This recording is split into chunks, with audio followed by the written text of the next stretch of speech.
Hello again, everyone. My name's Mark Walmsley, and I'm the founder of the Arts and Culture Network. This is the best bit of the job for me. This is where I get to meet our new members and introduce them to you. So I'm delighted that Cleo Tse has joined me today. Cleo, thank you very much for joining us as a full member and for joining me today for this bit of fun. Thank you very much, Mark. The honor is mine. You might want to wait until you've heard the questions. So this is the icebreaker. So I've had the pleasure of meeting Cleo, and for those who haven't, this will be on the website as a nice introduction to you. So I know you're in Copenhagen, having spent a long time in Hong Kong. So would you like to tell us a little bit more about you and the work you do, and so that our members will know if they can get in touch and be of use? Thank you. So I'm Cleo, now living in Copenhagen. In the past decade, I've been working in Affordable Art Fair, which is one of the largest art fair in the world.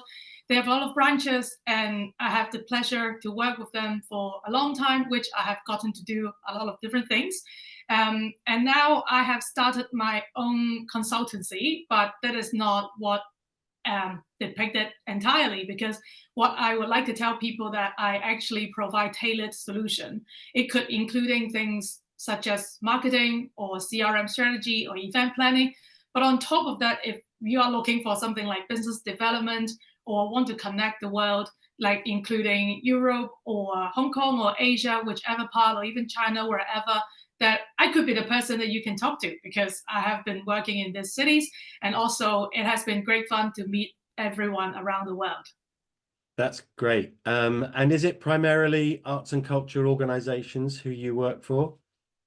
Yes, correct. And interestingly, I might look young enough that actually Affordable Art Fair is my first job. So it is my first job that I've dedicated my first tenure in this arts and culture sector. And I have to say that it is such an exciting one, because there are a lot more that you can think of. It's not only about creating art, it's not only about introducing art to people, but there are a lot more in it. And it's a hybrid of all the industries around. It is. And of course, creativity has a role in every industry, which is important. I've had conversations recently with other members, and we're firmly of the opinion that the arts and culture sector is best placed to save the world. We don't, in visual art, in dance and performing arts, we don't require language. And not many other industries can say that. So it's an exciting time for us. I know in some areas of the world, people are cutting back and not funding arts and culture, but in others, in Berlin, for example, I gather the annual city budget for arts and culture is approaching €1 billion a year, which is more than the whole of England gets. So, and that's just for Berlin. So we're all going to go and live in Berlin.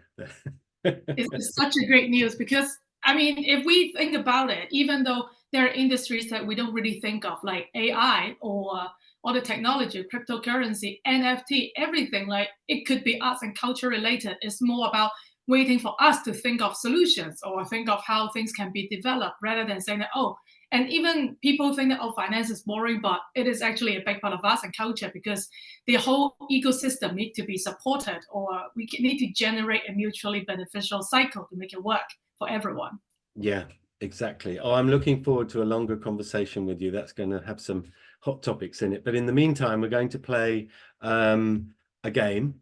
I found that this pulls out anecdotes and surprises where a standard interview doesn't. So we're going to play a game. I'm going to create your fantasy cultural year from the answers that you give me to 10 questions.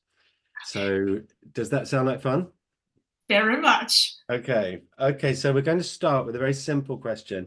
Do you have a favorite building? I think I do. Yes, I do. Interestingly, yes. This is my nod to architecture. So what's that building? Rather than the building, may I say it's actually a shopping mall, because I'm actually a big fan of the architect Heatherwick, and he happened to design a shopping mall in Hong Kong that is called Pacific Place. And I know I have this very interesting obsession, not an obsession, but observation of toilets, lavatories in the of that particular mall, and the doors are all curvy, and then you can imagine it is wooden curvy door, so you can imagine the mechanism of it and the maintenance of it. That is actually a big thing. Operation is part of my passion. So once I see it, I'm actually so surprised, but it's also a beautiful piece because it's like a curvy, wavy doors. And actually very impressed by it. I know it sounds weird because it's not a whole building, but it's just a part of the whole shopping mall. But all the design elements are like blended into one whole concept, and that's beautiful. Okay, I love that. I have not had a lavatory on our favorite building list before. That's brilliant. I love it. I'm going to have to look it up.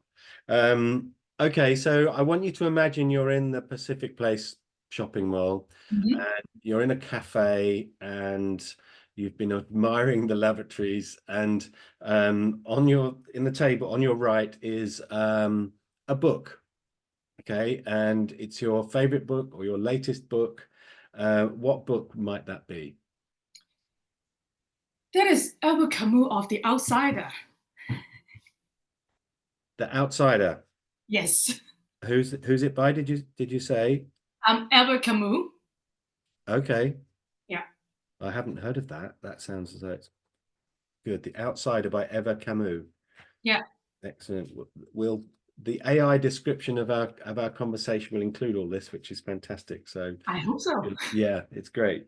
Excellent. And on the other side of you on the table is a drink, your preferred drink. It can be anything you like. Mhm. What would it be? It will be a glass of sake from the Japanese rice wine. Ooh, we've never had sake before, which is great. I love Mm. that. So there you are, Yes. sitting in Pacific Place with your book, The Outsider, and a nice glass of sake. And you're feeling quite pleased with yourself because you've just come from a meeting, and the owners of Pacific Place have decided that they're going to be philanthropic, and they're going to pay you to spend a year in another country studying the arts and culture landscape in that country. Okay, all expenses paid, a nice fee, first class all the way, a lovely apartment when you get there. You can choose the country that you're going to study. So where are you going? Ooh, I'm torn between two, but I'm going to say Iceland. Iceland. Yes. Love it.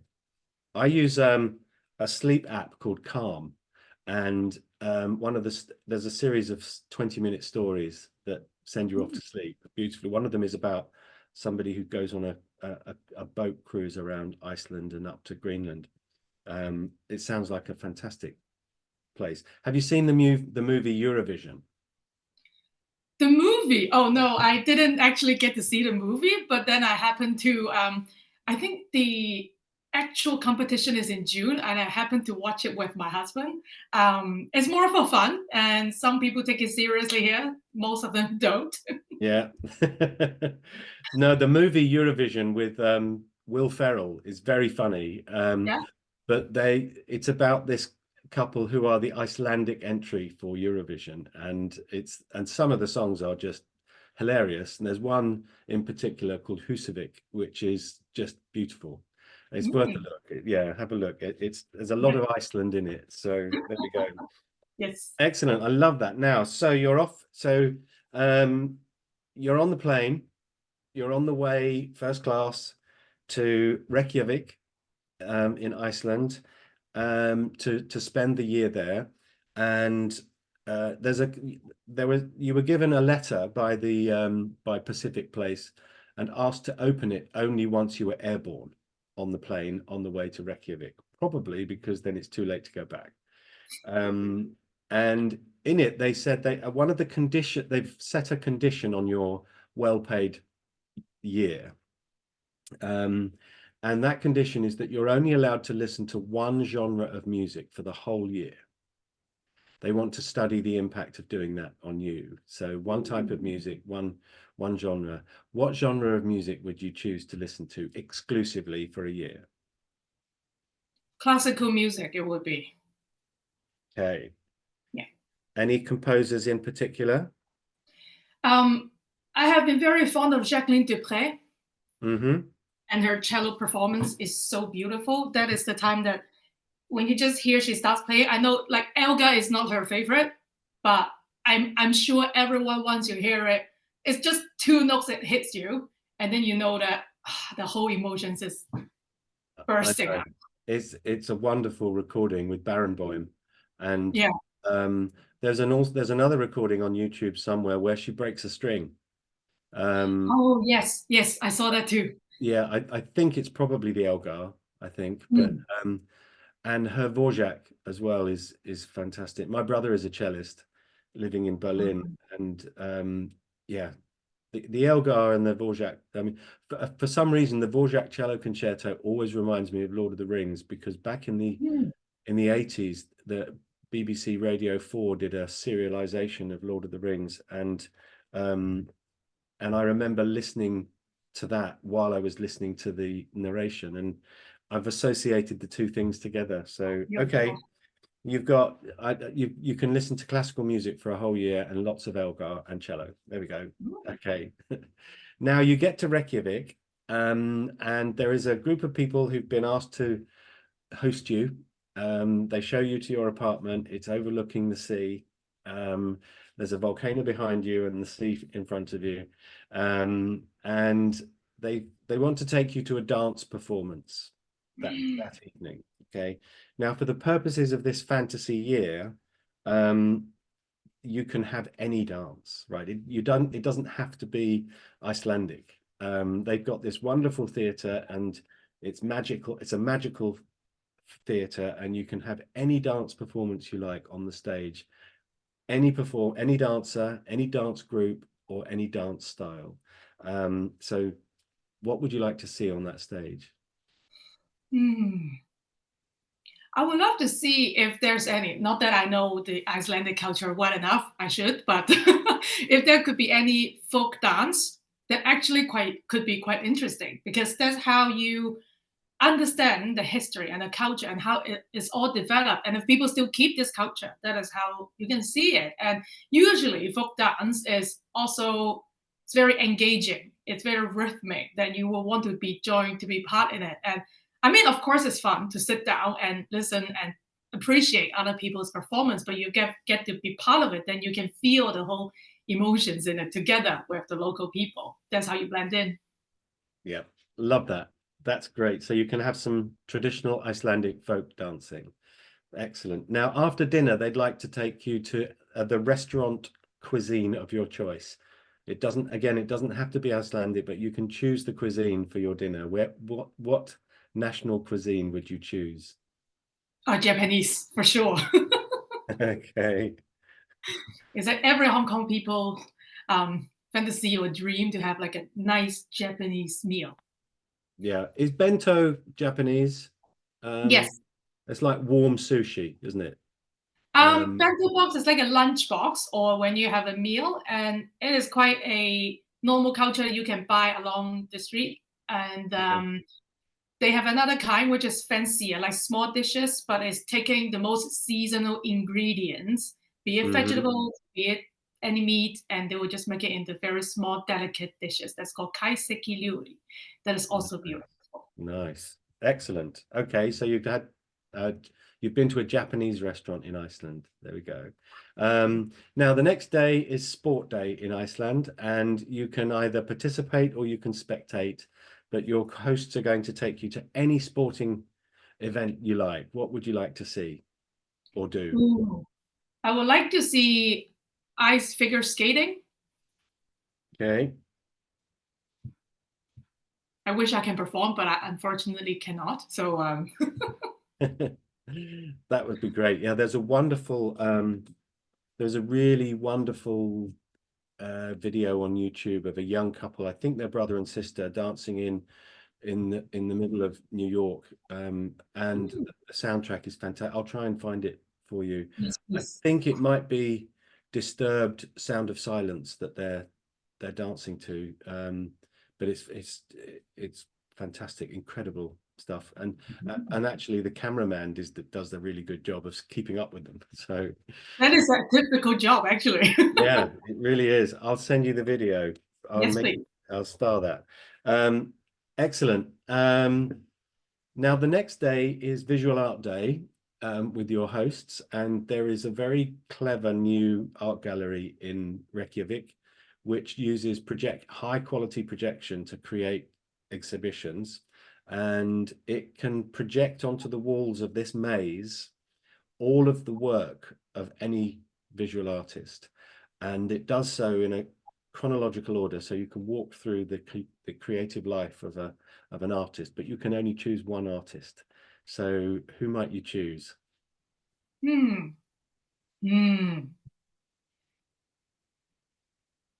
I'm torn between two again.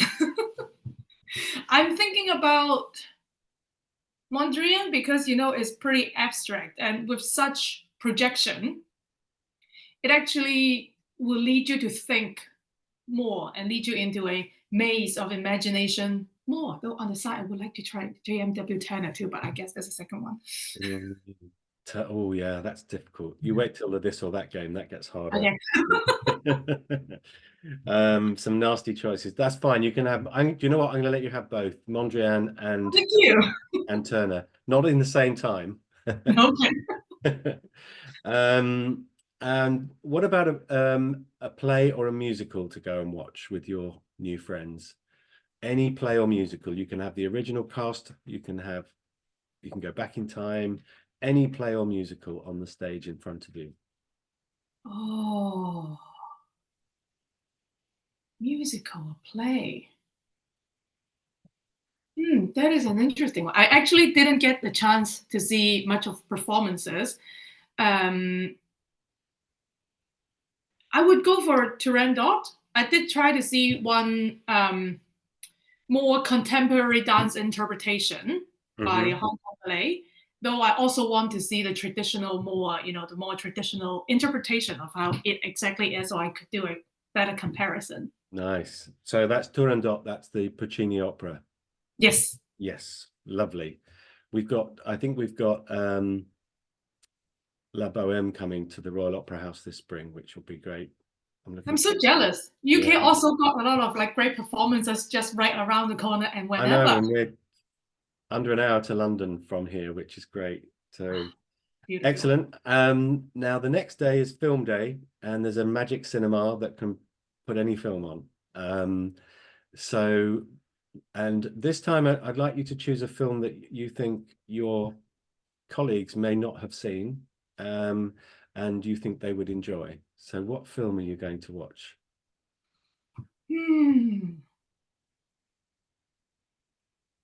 I would choose The Last Emperor. It's beautiful music, and part of me not remembering the director's name, but he's pretty much the first foreign director going in China, Beijing, to actually film the movie in Forbidden City. And it is actually beautiful camera work.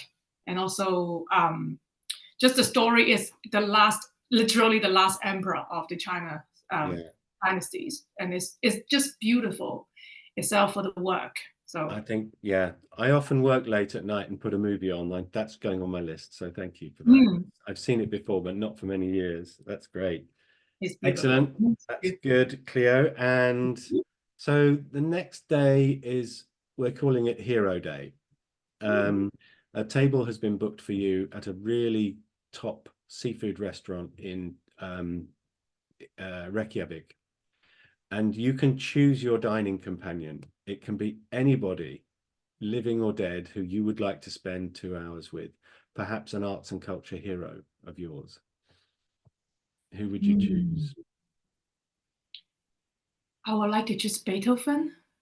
I'm not so sure how we can communicate, but I have been watching I watched the documentary on Netflix about the Symphony No. 9, the scale of it, the performance of it, and you just have to start thinking about how can they, no disrespect at all, but you are deaf. If one is deaf and you manage to compose such a grand work, how? Yeah, how? Just how? Yes, you hear it must it's in his head, you Yeah. know, and it comes out down his arm and out onto the paper. Yeah.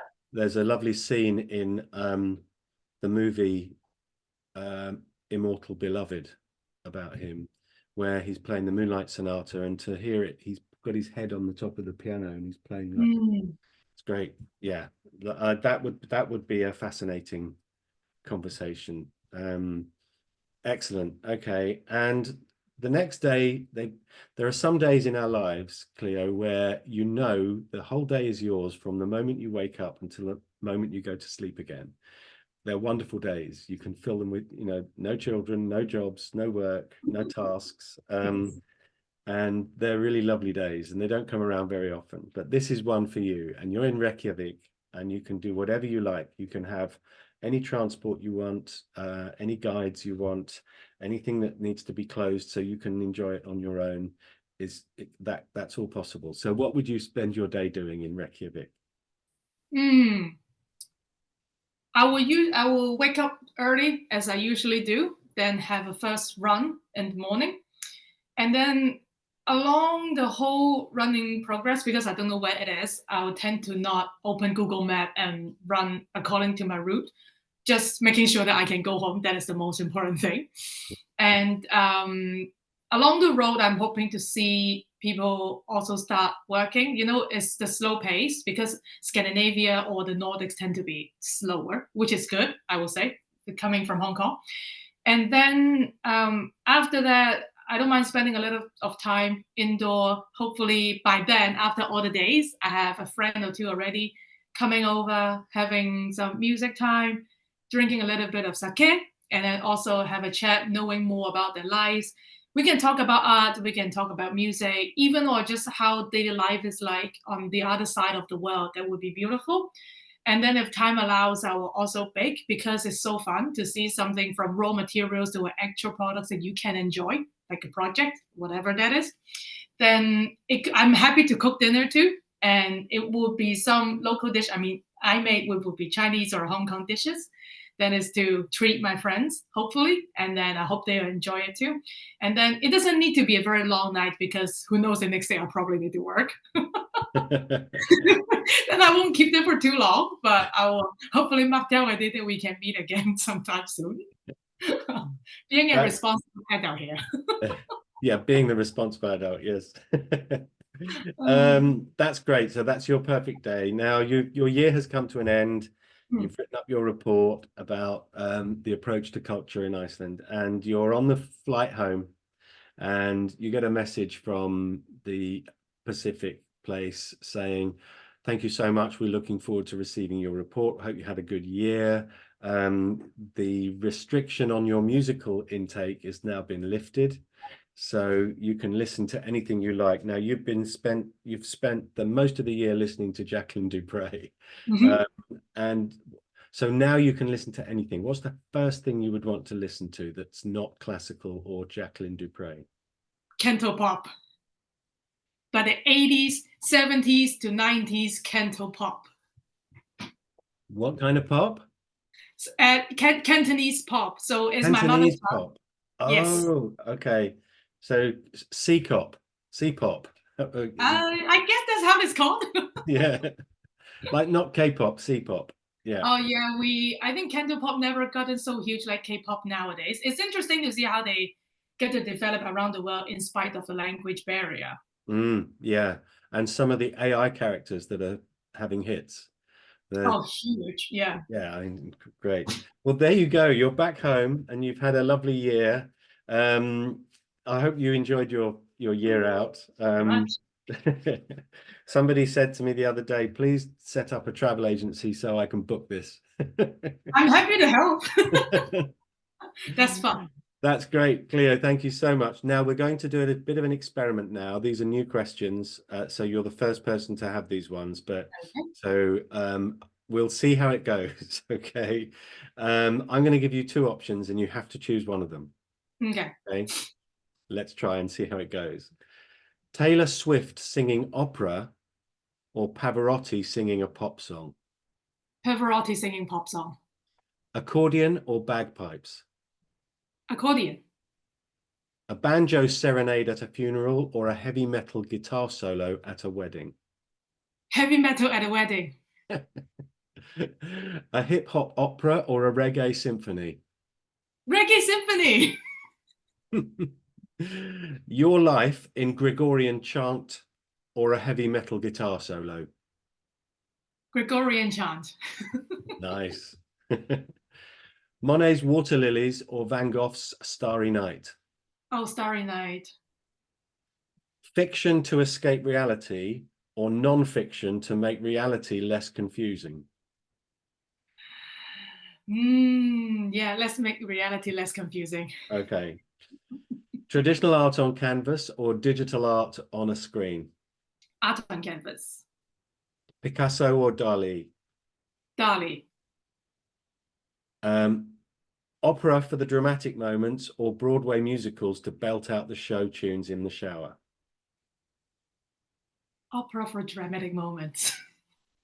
Historical drama or science fiction? Science fiction. Calligraphy or emoji? Calligraphy. Pizza or tacos? Pizza. Action movie or romantic comedy?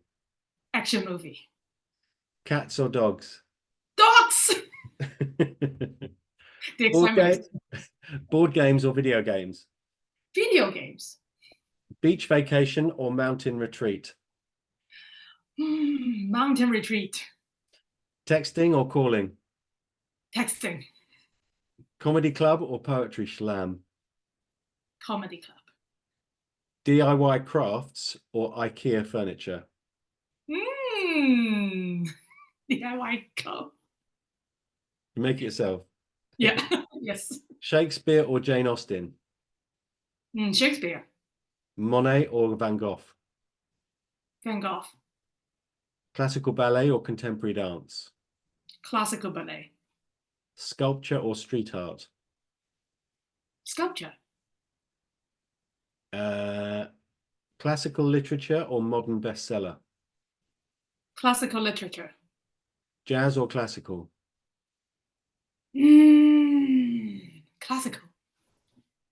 Photography or painting? Painting. Those were good. These are new ones. I like these ones. Tea or coffee? Tea. Radio or TV? Sorry again? Radio or television?